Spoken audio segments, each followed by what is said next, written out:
બહેનોને ખાસ વિનંતી કરવી છે. બહેનોને આ હાહુ હોય એને વહુને ત્રાસ ન આપવો ને વહુ એ હાહુઓને નો ત્રાસ આપવો. આ એ પછી ભોગવવું પડશે.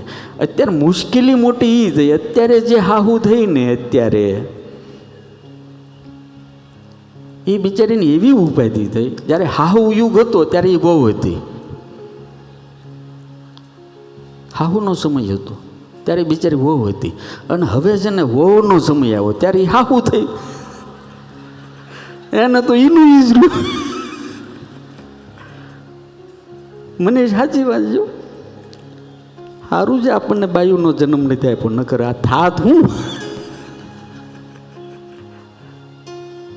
એટલે મારી વિનંતી જો, એક હવે હાહુને પૂછ્યું કે બા કે છે વહુને સંસ્કૃત ભાષામાં શું કહેવાય? તો એની હાહુ કંઈક બેટા સંસ્કૃતની ક્યાં વાત કરે છે, ગુજરાતીમાં, હિન્દીમાં, મરાઠીમાં, ઇંગ્લિશમાં એકેય ભાષામાં વહુને કાંઈ ન કહેવાય.